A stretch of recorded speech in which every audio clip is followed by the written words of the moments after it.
আসসালামু আলাইকুম। আজকে আবারও নতুন আরেকটি রেসিপি দেখার জন্য সবাইকে স্বাগতম। আজকে দেখাবো কাঁচা আমের মিষ্টি তৈরি করে।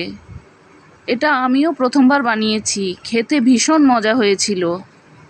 কাঁচা আমের সিজন থাকতে থাকতে এভাবে একবার তৈরি করে দেখতে পারেন। এটা দেখতে যেমন সুন্দর হয়েছে তেমনই স্পঞ্জি হয়েছিল। তৈরি করার জন্য আমি প্রথম একটি পাতিলে 2 কেজি দুধ জাল করে নেব।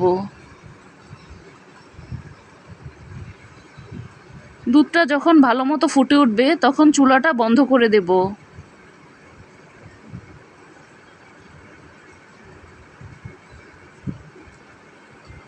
চুলাটা বন্ধ করে দিয়ে এবার আমি আধা কাপ ভিনেগার ও আধা কাপ পানি একসাথে মিলিয়ে নিয়েছিলাম, এটা দিয়ে দেব। দিয়ে ছানা কেটে নেব। পানির কালারটা যখন অনেকটা হলদেটে হয়ে আসবে তখন বুঝতে হবে যে ছানাটা কেটে গেছে।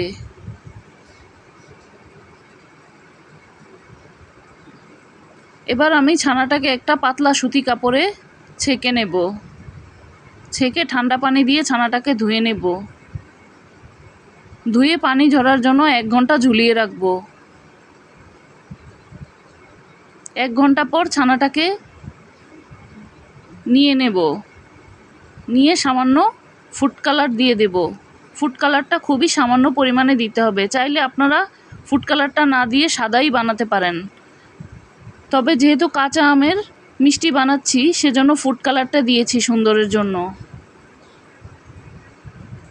ছানাটাকে ভালোভাবে মথে নেওয়ার পর আমি ছোট ছোট বল নিয়ে মিষ্টি তৈরি করে নেব।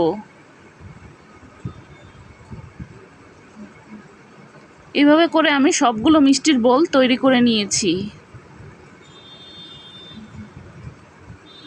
এবার চুলায় একটি প্যান বসিয়ে 2 কাপ চিনি, 4 কাপ পানি দিয়ে দেব শিরা তৈরির জন্য।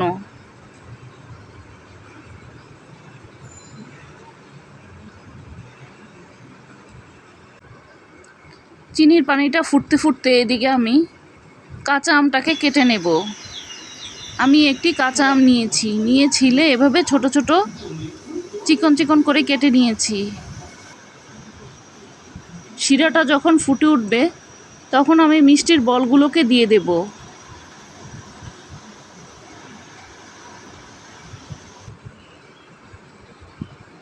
আমি এখানে ঢাকনা দিয়ে মিষ্টিগুলো তৈরি করছি না, আর সাথে সামান্য একটু ফুড কালার দিয়ে দিব কালারের সৌন্দর্যের জন্য। ঢাকনা ছাড়াই আজকে এই মিষ্টিটা তৈরি করব। 10 মিনিটের মতো আমি মিষ্টিটাকে ফুটিয়ে নিয়েছি। 10 মিনিট পর আমি এই আমের টুকরোগুলোকে দিয়ে দেব। দিয়ে আরও 5 মিনিট ফুটিয়ে নেব।